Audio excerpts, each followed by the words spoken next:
tout le monde, j'espère que vous vous portez bien malgré la reprise du Covid.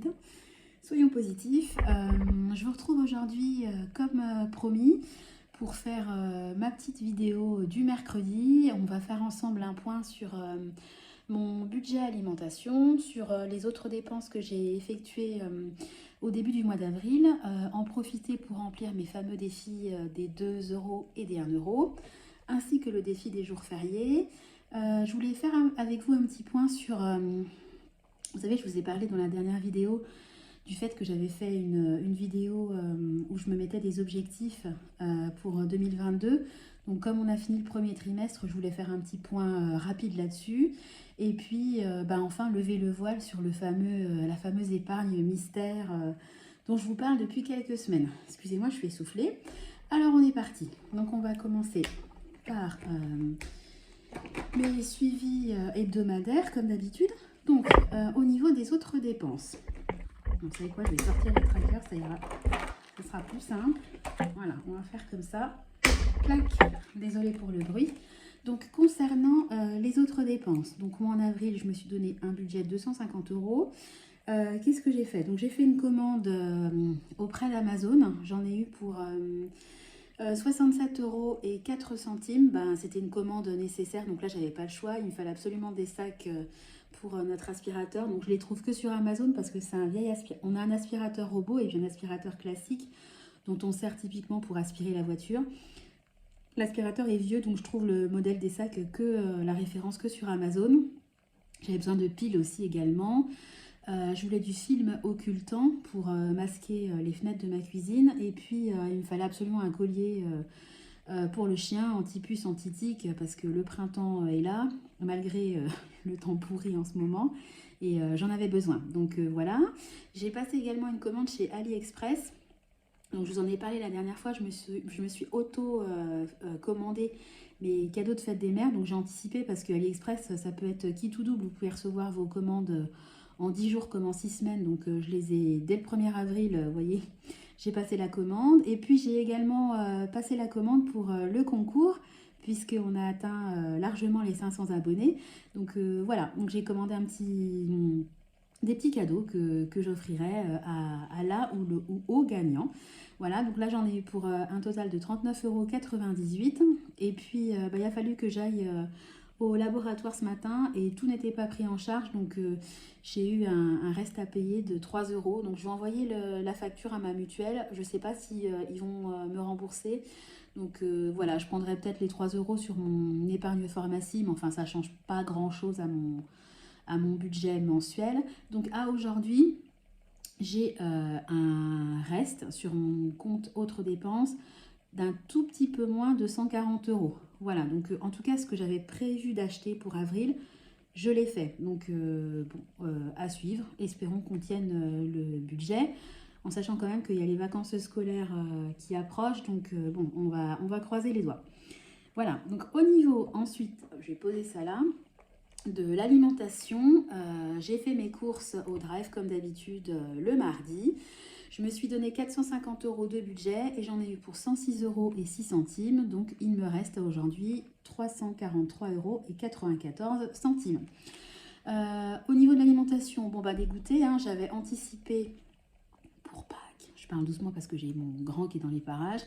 J'avais acheté la fameuse marque qui fait un rappel de produits. Donc j'en ai pour 30 euros d'avancée. J'ai fait une demande pour être remboursée sur leur site. Hier, j'ai pas eu de réponse. Je suppose qu'ils doivent être débordés de demandes. Donc en voulant anticiper, au final, voilà, je me retrouve retour à la case départ. Donc j'irai en magasin mardi prochain faire les achats, puisque sur le drive, il y a un choix qui est vraiment nullissime. En tout cas, maintenant. Et j'étais allée exprès en magasin physiquement pour anticiper parce qu'il n'y avait pas du tout d'offres concernant Pâques sur le drive. Au final, je vais y retourner 2 fois. Bon, c'est pas grave, ça arrive, mais bon, dégoûté quand même parce qu'au final, j'ai quand même 30 euros de sortie. J'espère être remboursée. Hein. Donc, Kinder, si tu m'entends, merci de faire le nécessaire pour tous les gens qui ont acheté des œufs chez toi. Et puis, pareil, je voulais parler au niveau de l'alimentation. La dernière fois que j'avais fait mes courses, c'était au moment où j'ai acheté justement les courses pour Pâques. J'en avais profité, j'avais acheté des dates courtes. En fait, j'avais acheté des cuisses de poulet en date courte, donc ça datait du jour. Donc dès que je suis rentrée, j'ai tout de suite mis au congélateur. J'ai voulu dans la semaine cuisiner les fameuses cuisses de poulet. Franchement, j'ai ouvert le truc, une odeur infecte. Ça fait 2 fois que ça m'arrive. Je prends des dates courtes. Je respecte vraiment, dès que je rentre, je les mets direct au congèle. Enfin voilà, je manipule pas, etc. Ça sent une odeur même congelée. Donc franchement, j'ai vraiment un doute sur le fait que la viande soit encore comestible le jour de la vente, hein. J'ai l'impression que c'est désemballé et réemballé, c'est pas possible l'odeur. En plus congelé, enfin ça sentait vraiment. Je donne ça à mes enfants, ils finissent intoxiqués. Donc, les dates courtes, c'est terminé, j'en achète plus. La viande, ça fait 2 fois que ça m'arrive. Stop quoi. Alors, bon, c'est pas grave, mais c'était juste le petit aparté. Je sais pas si ça vous est déjà arrivé, mais alors soit j'ai pas de bol. Soit les magasins jouent vraiment pas le jeu et prennent de gros risques au niveau hygiène. Mais moi, j'achèterai plus de date courte, c'est terminé. Ça fait plusieurs fois que ça m'arrive, donc tant pis. C'est pas grave. Oui, sinon, je voulais vous dire aussi en ce moment, à l'Intermarché, si vous passez une commande d'un montant de plus de 100 euros, vous avez 50 euros en bon d'achat. Donc, ce ne sera pas d'un coup, ils vont vous faire 5 bons d'un montant de 10 euros. Donc, moi, comme j'en ai eu pour plus de 100 euros, je vais théoriquement recevoir 50 euros de remboursement. J'ai fait ma commande, je l'ai passée hier. J'ai toujours pas reçu de mail ni de SMS avec un code, hein. Donc, j'attends. Autant vous dire que si je ne l'ai pas, je ferai une réclamation. Mais normalement, je sais qu'Intermarché, il y avait déjà eu ça une fois et ça avait été assez long pour recevoir les bons. Mais je vous conseille quand même l'astuce parce que ça vaut quand même vraiment le coup. 100 euros d'achat, 50 euros de bons, super bon plan. Donc, écoutez, voilà pour le point autres dépenses et alimentation. Donc, je vais remplir tout de suite avec vous mes défis, puisque j'ai fait des dépenses dans la semaine. Donc, le défi des 2 euros. Alors, voilà, j'ai fait 4 dépenses. Amazon, AliExpress, le Labo et l'Intermarché. Donc, j'ai fait 4 dépenses par carte cette semaine. Donc, je vais cocher avec vous 1, 2, 3, 4 cases. Donc, voilà. Donc, j'ai déjà 100 euros que j'ai placé. Et là, je recommence le défi. Et là, je suis à 24 euros. Donc, j'ai 124 euros grâce à mon défi des 2 euros. Et puis, le défi des 1 euro. Vous savez, à chaque fois que j'ai un prélèvement, je me fais une petite taxe, entre guillemets. Je me verse 1 euro. Donc, cette semaine, j'ai eu pas mal de prélèvements. J'ai eu Engie, j'ai eu des dons, j'ai eu les assurances pour les appartements, j'ai eu l'alarme, Internet, les téléphones. Enfin, j'ai eu beaucoup de prélèvements qui font que j'ai eu 16 prélèvements dans la semaine. Donc, je me suis versé 16 euros. Voilà, donc j'ai un solde de 16 euros, puisque voilà, c'est la première fois que je débute le défi des 1 euro. J'avais dit que je le débuterais en avril, donc voilà, je pense que c'est un défi qui peut monter assez vite, parce que je vous avais dit que dans le mois, j'ai 25 prélèvements. Il y en a beaucoup qui passent en tout début de mois, puis après j'en aurai quelques, enfin pas beaucoup je pense dans la semaine, mais bon, 16 euros de mis de côté. Donc voilà pour le défi des 1 et des 2 euros. Et puis j'ai également un défi à compléter avec vous, c'est le défi des jours fériés, puisque mois d'avril, il y a un jour férié, c'est Pâques. Je ne sais pas si vous voyez bien, là c'est marqué Pâques, voilà, donc je me suis versé 10 euros, puisque à chaque fois qu'il y a un jour férié, j'ai décidé de m'attribuer 10 euros sur mon compte dédié. Donc voilà le petit bilan au niveau des défis et puis de l'avancée des budgets de la semaine. Alors je voulais voir avec vous un petit point sur, vous savez, je vous ai parlé du fait que je voulais faire un petit point à la fin du premier trimestre de l'année. J'avais fait une vidéo au mois de décembre où je faisais un bilan sur 2021 et puis mes objectifs pour 2022. Si ça vous intéresse, je vous mettrai le lien de la vidéo dans la petite description sous la vidéo. Donc voilà, je voulais faire un petit point avec vous sur mes objectifs 2022. Donc je m'étais donné comme objectif, je ne sais pas si vous allez... passer la caméra. Voilà. Je m'étais donné comme objectif de faire progresser l'épargne. Donc à la fin 2021, j'avais même pas 1000 euros d'argent sur mon fonds de secours. Donc les 1000 euros, ça y est, ils ont été atteints. Et puis ben, aujourd'hui, je continue régulièrement à remplir mon épargne de précaution. J'essaie de mettre à peu près 150 € par mois. Donc bah, écoutez, là-dessus, on est bon. On est sur la bonne lancée, on va dire, pour 2022. Je voulais développer mes enveloppes. Donc bah, j'en ai créé pas mal, hein, vous savez. Une enveloppe a été créée pour le mariage de ma sœur. Enfin, il y a des enveloppes que j'ai créées et puis les autres que j'ai continué d'alimenter. Donc bah, les enveloppes, c'est bon, elles progressent. Et j'ai déjà des enveloppes qui sont complètes puisque je vous ai dit, moi, j'essaie de remplir les enveloppes au fur et à mesure.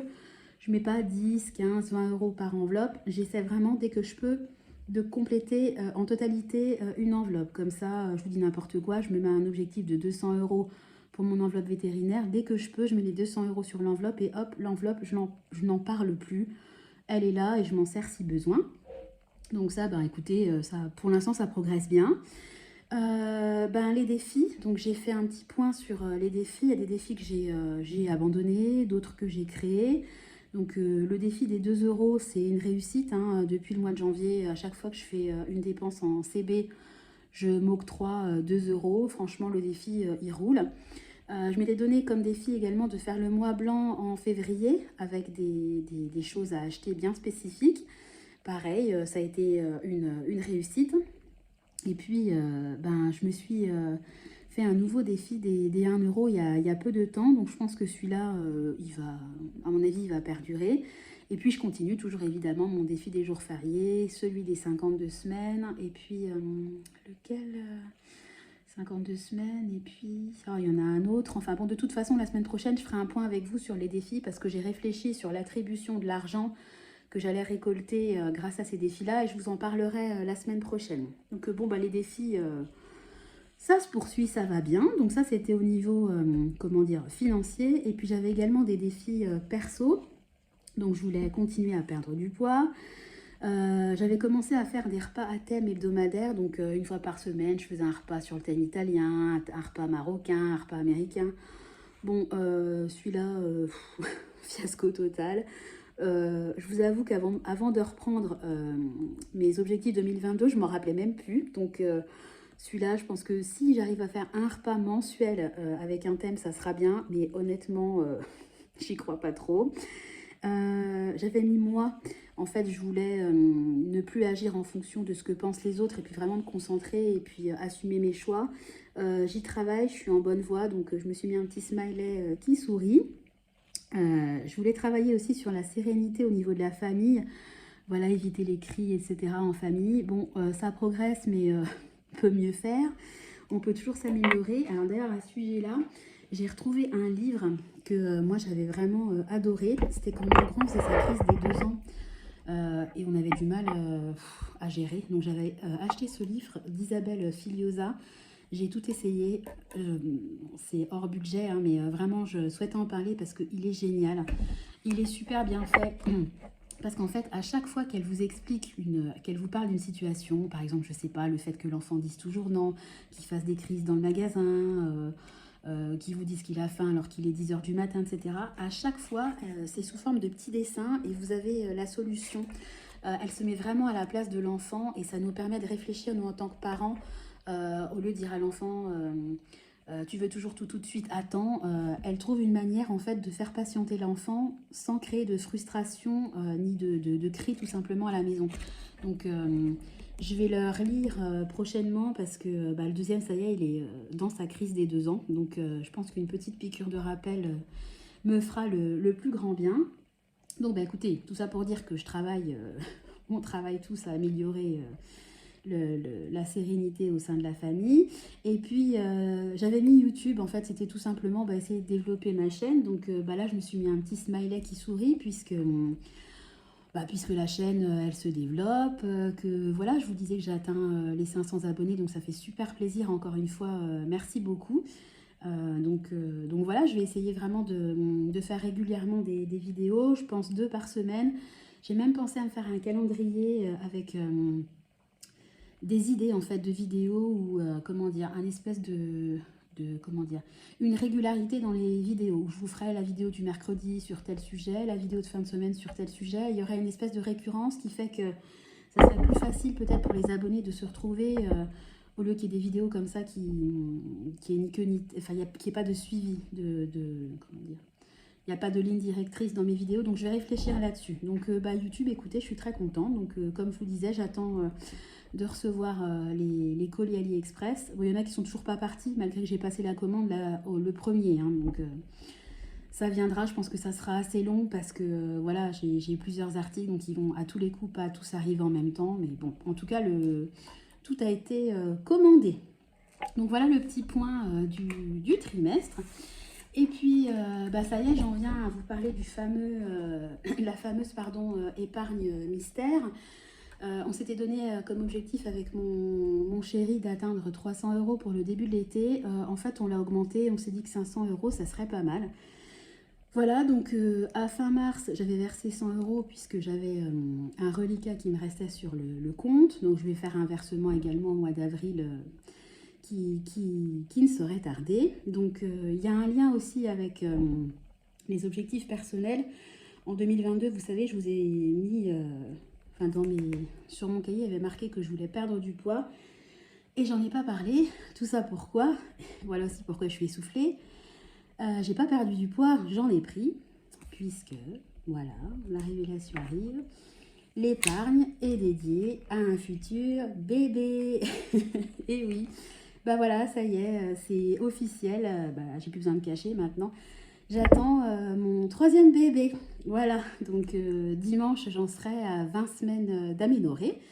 Donc la grossesse se passe bien. Bon, très très stressante au début. Enfin, je vous en parlerai dans d'autres vidéos.